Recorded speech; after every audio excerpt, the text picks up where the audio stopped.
Berikut rangkuman tentang klasifikasi data, paradigma penelitian kualitatif dan kuantitatif dan populasi dan sampel dalam penelitian.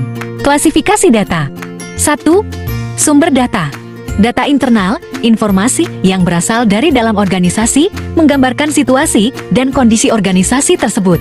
Data eksternal, informasi yang berasal dari luar organisasi, menggambarkan situasi dan kondisi di luar organisasi.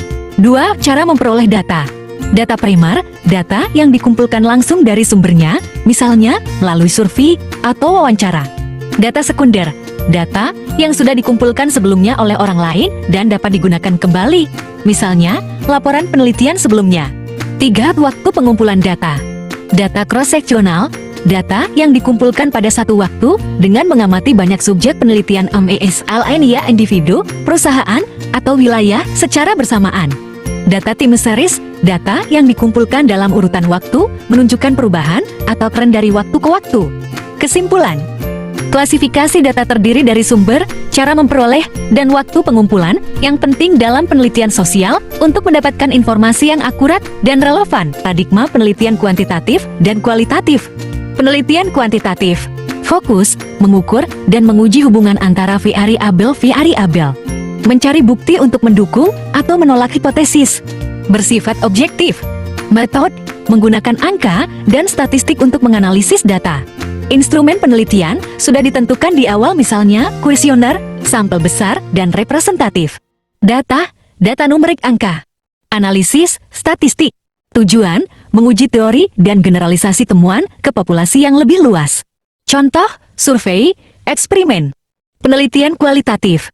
Fokus, memahami makna dan interpretasi dari suatu fenomena sosial, bersifat subjektif dan eksploratif. Metode, menggunakan wawancara mendalam, observasi partisipan, dan analisis dokumen, peneliti sebagai instrumen utama. Sampel kecil dan dipilih secara purposif dengan tujuan tertentu. Data deskriptif kata-kata, gambar, perilaku. Analisis, interpretasi temuan secara mendalam. Tujuan, mengembangkan pemahaman yang kaya dan mendalam tentang suatu fenomena. Contoh, studi kasus, etnografi, populasi, dan sampel dalam penelitian. Populasi, seluruh objek atau subjek yang menjadi fokus penelitian. Bisa berupa manusia, benda, atau peristiwa. Contoh, semua mahasiswa di Universitas 10, semua pohon mangga di desa Y. Jenis populasi. Terbatas, jumlahnya jelas, dan dapat dihitung, misal 1000 siswa di sekolah tertentu. Tak terbatas, jumlahnya tidak jelas dan sulit dihitung, misal semua ikan di laut. Homogen, memiliki karakteristik yang sama, misal semua siswa kelas 3A. Heterogen, memiliki karakteristik yang berbeda-beda, misal semua siswa di sebuah universitas. Sampel, bagian dari populasi yang dipilih untuk diteliti. Sampel yang baik harus representatif mewakili populasi secara akurat. Keuntungan menggunakan sampel, lebih hemat biaya, waktu, dan tenaga. Lebih mudah dikelola, mengurangi kemungkinan bias. Teknik pengambilan sampel. Non-probability sampling, tidak semua anggota populasi memiliki kesempatan yang sama untuk dipilih. Contoh, sampling sistematis, memilih sampel berdasarkan urutan, misal setiap ke-10 orang. Sampling insidental, memilih sampel berdasarkan ketersediaan, misal siapa saja yang ditemui.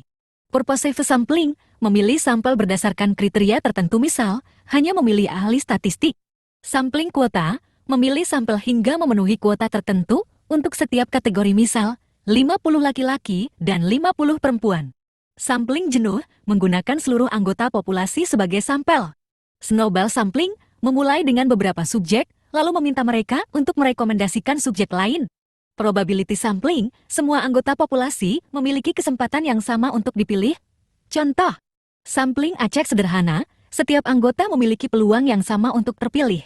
Stratified random sampling, membagi populasi menjadi strata kelompok, lalu mengambil sampel acak dari setiap strata.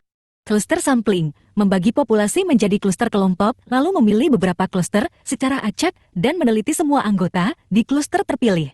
Menentukan ukuran sampel, jika populasi kurang dari 100, seluruh populasi bisa menjadi sampel. Jika lebih dari 100, biasanya diambil 10–25%. Ada rumus-rumus lain Slovin, Delisle, yang bisa digunakan untuk menentukan ukuran sampel yang lebih tepat tergantung kompleksitas penelitian.